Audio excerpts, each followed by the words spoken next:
Hey guys, I'm Bella, the Maker Mama Boss Lady behind Bella's Custom Crochets, and today I'm here with another pattern drop. And this one's extra special because it's kind of a 2-for-1 sort of situation. We'll talk about all of that, but you can find everything you need to know about me as well as this pattern and anything else I talked about as far as resources and whatnot linked down below. But today we're going to be talking about the Herringtone Marliday. What's that you say, Bella? What are those nonsense words? Herringtone Marliday. Entirely made up words, I know. But it's a cowl pattern. And I'm wearing the marled 2-stranded version. And there is also a single strand or worsted weight version, which I am trying to find the front of. Here it is. The pattern is going to be, both versions are going to be included in the pattern. And I'm going to tell you just a little bit about them today, how to get started, what you're going to need, skill level, materials used, some tester photos, and all sorts of good stuff about this really cozy cowl. So let's get into kind of the inspiration behind the Herringtone Marliday. First of all, yes, I made up those words. It uses herringbone single crochet, which is a really beautiful stitch, which was really the overall inspiration for the pattern. I wanted to figure out how to use this stitch in the round, and I did.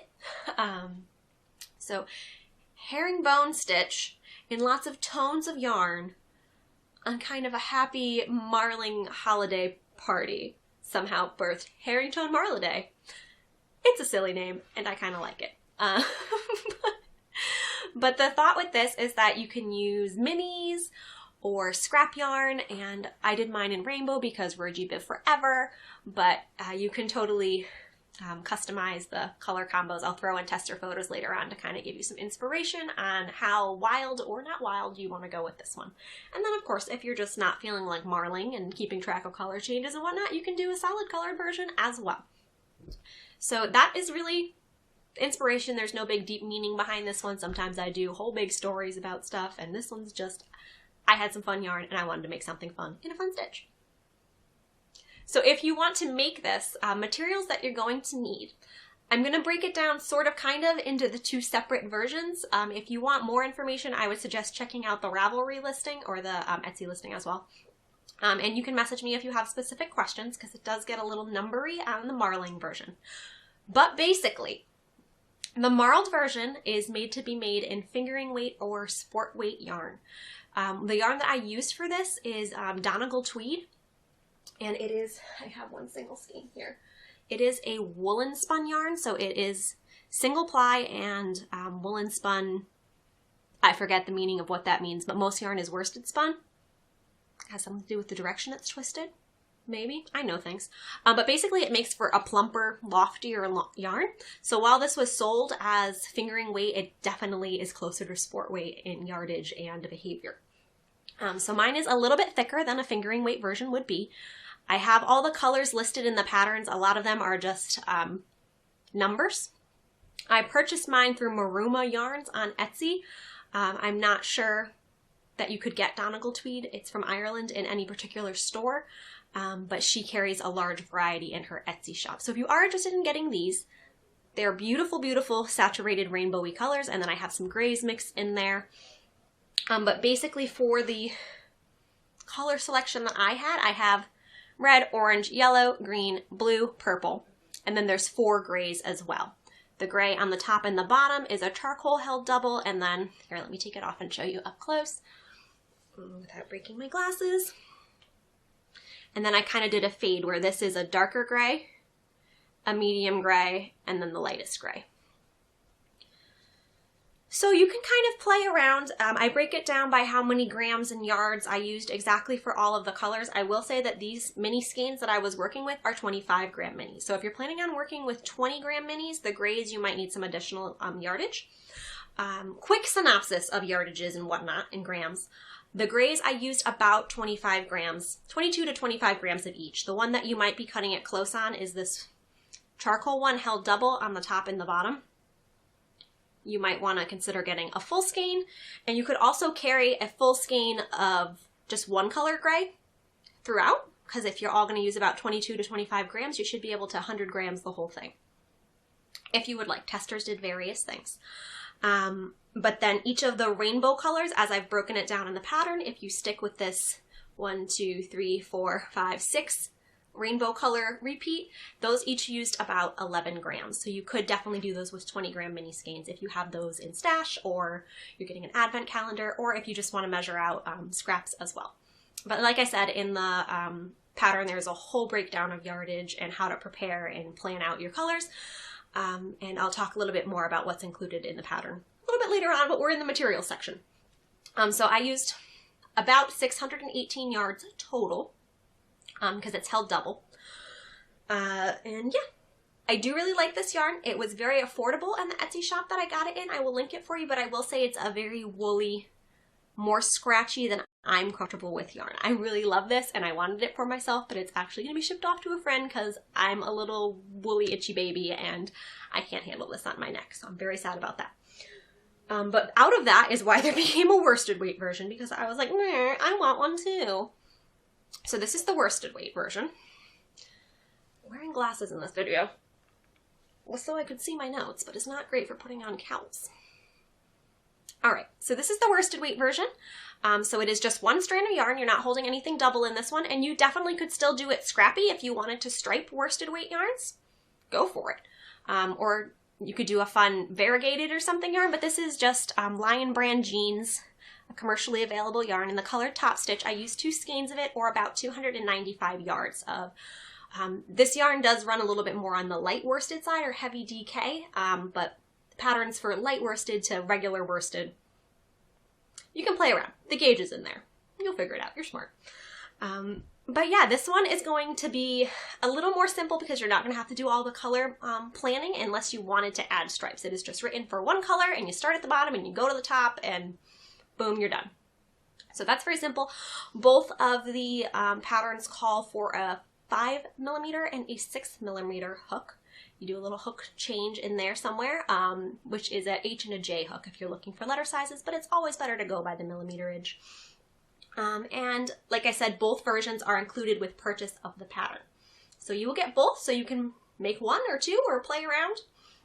What is going to be included with the pattern purchase is you're going to, like I said, get both versions. So you can pick and choose what you like, and there's lots of information in there as far as picking colors. Like I said, for the marled version, there's actually little, I put little empty squares next to like where it says color A, B, C, because it's a lot of colors to keep track of. And sometimes when you're like, use color J, you're like, oh no, what's color J? So I put little squares next to the color A, B, C, D, etc. So you can color in what color you're using, and then throughout the pattern as well, there's little squares. So when it says hold color, insert letters, I can't remember off the top of my head which ones we're holding with which, but when you're holding 2 letters together, there's 2 little boxes that you can color in, so you can visualize a little better on what colors you're using, because I know that can get a little confusing to have to keep referring to page 1, or page, again, I haven't memorized the whole pattern, but the page with the color information. It is an advanced beginner level. The stitch itself is a little fiddly. It's a little fiddly, guys. I'm not going to lie to you. But we decided it's an advanced beginner stitch because there is a very thorough video tutorial, and there's also a photo tutorial in the pattern if you can't access the internet at the time that you're working on it, or you don't want to keep opening the video. But I do highly recommend any pattern that I've included videos in that you watch the videos, because it does provide so much more visual, and I might say additional things that might not be written out, like little notes and thoughts. Watch the videos, they're very helpful. So this stitch, I'm not going to tell you exactly how to do this stitch right here, right now, but there will be information in the pattern on how to do it, and in the video I walk you through, and then I also walk you through how to work the pattern in the round, because it's normally a stitch that's only worked flat. So towards the end of the video there's a hack on how to work it in the round as well. Don't get discouraged. The first couple tries you might have a bit of a rough time. The pattern has info on maybe trying to swatch in a larger weight yarn instead of trying to swatch with the marled yarn if it's the first time you're doing the stitch. Because there is a part where you're working kind of backwards and you're like, oh, what is happening? I promise you can do it. Once you get about 3 rows in, you're good to go. But it is a little bit of a learning curve because you're not working in the direction that you're used to working, but that's how it achieves the like herringbone slanty bits. And then working in the round, you are going to be creating a little bit of a seam up the back, but you're not going to have to do any sewing or seaming. So you're just working in the round the whole time. So it's overall not complicated, and it just keeps repeating the same stitch throughout. So once you get that 2-row repeat of the front and the back of the stitch, you're good to go. And I'm always here if you need to reach out with questions. So I'm going to insert some tester photos here to give you a bit of inspiration on picking your colors and using scraps or using minis. I had a great group of testers and they all did totally different versions, and I am always so excited to see colors that people pick. Super inspiring. And you can also pop over to Ravelry. I'll have that linked below if you look at the project pages for the patterns. My testers also put up projects if you need more info on what particular yarns they used or yardages and whatnot. So you can jump over there for that. I think, yeah, I covered everything that's going to be in the pattern. So basically for the pattern release, I always do a discount code for the first week of the pattern. So I'll put the dates on the screen here just in case something changes from when I'm recording, but for the first week of the pattern, if you use the code Marliday, Mariday,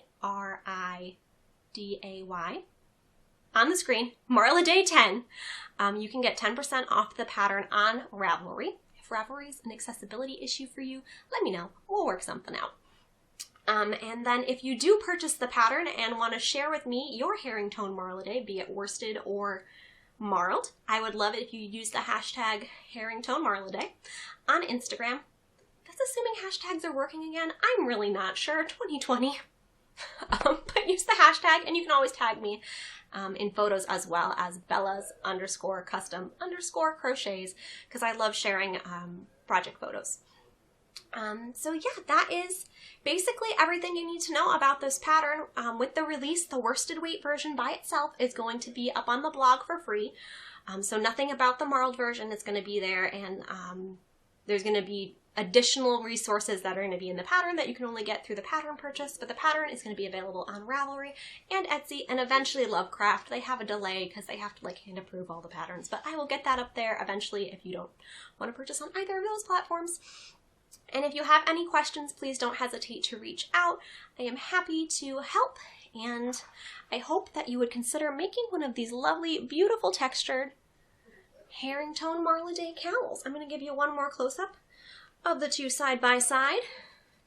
Just look at that stitch, guys. I feel like it really pops in the solid color, but I also love the crazy marl. So comment below, let me know which version you're leaning towards, because I think they're both so, so fun. And I can't wait to see yours. Happy Marlidaying! Nonsense. Absolute nonsense. Enjoy, guys. Thanks. Bye.